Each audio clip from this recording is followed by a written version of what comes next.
Radio, the future of radio and podcast. No limit to what we do.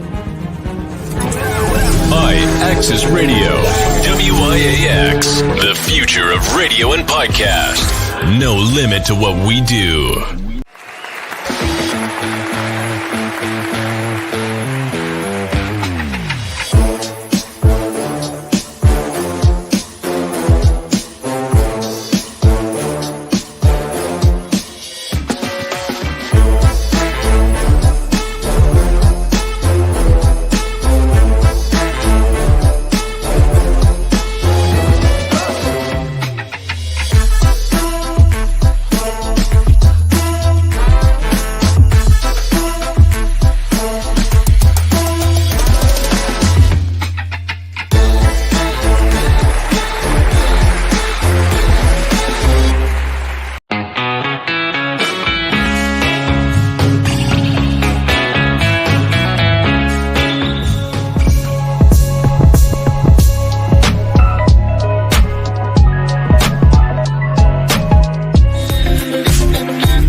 Hello and good evening. This is iAccessRadio.com.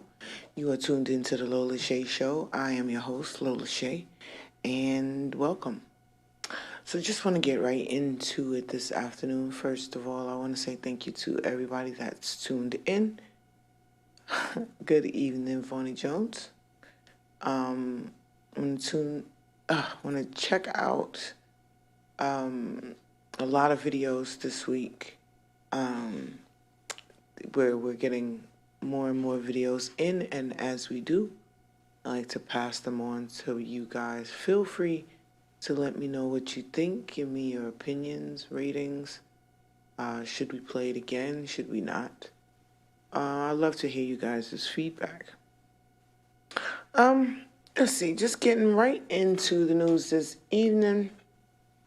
This has been, I'm not going to say it's a crazy week anymore. It has been consistently crazier and crazier and crazier. And I specifically should at this time be expecting this. I've been telling people over and over and again for years, things that they never listen to, and yet they consistently come to pass. And this week has no different. At the top of the week, we had Trump giving a speech while he was out stumping. Stumping is the word that they use for his presidential campaign, where he was shot at. Allegedly. I watched this footage over and over again from different angles. I've read the different articles, different opinions, and I have a lot. So I want to just go into that for a minute. First of all, they've been trying to kill Trump for a while. Since he was running the first time, Secret Services has had a hell of a time with Trump specifically. A lot of him eating a McDonald's every day comes from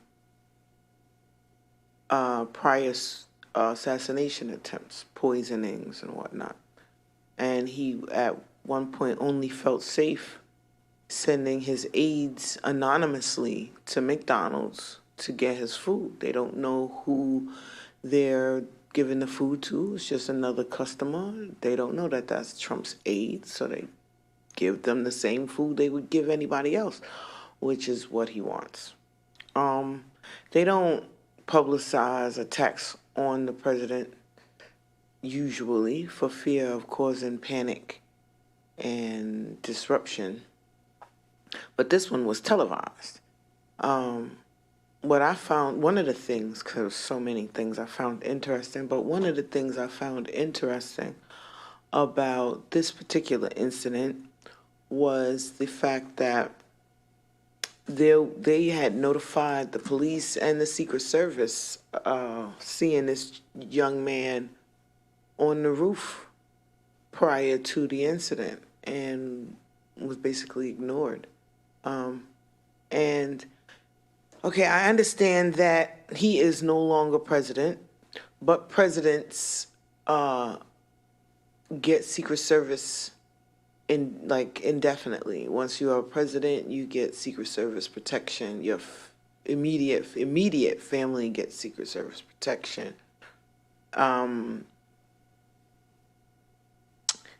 Yeah, because there's always you will always be the president, a former president, but still the president. Everybody will know that at some point in time you were the president. So they allow that. And then they also give Secret Service protection to presidential candidates once they reach past a certain point in the election process. I'm not particularly sure if it's the primaries or before the primaries, but once we start whittling it down to the main players, those players get... I like that. Those players get protection. So either way you look at it, by him being a president or him being on the campaign to become president, he would have been receiving Secret Service protection. And I'm a little disappointed in their response time, in their thoroughness, or lack thereof. I don't want anything to happen to anybody. I think that's obvious.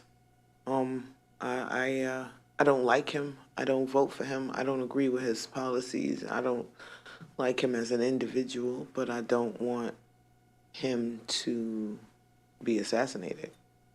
If that's hard to believe, or not believe, but understand, I don't really know what to tell you. Well, good evening to you too, Evie. How are you? Thank you for tuning in.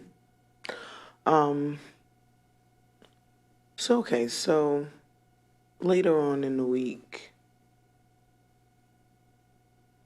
very eventful week.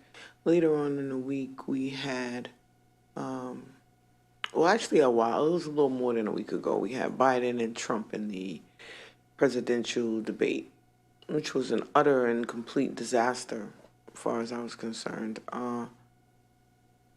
And it highlighted and put a spotlight on the very many shortcomings that Biden has find himself aging into.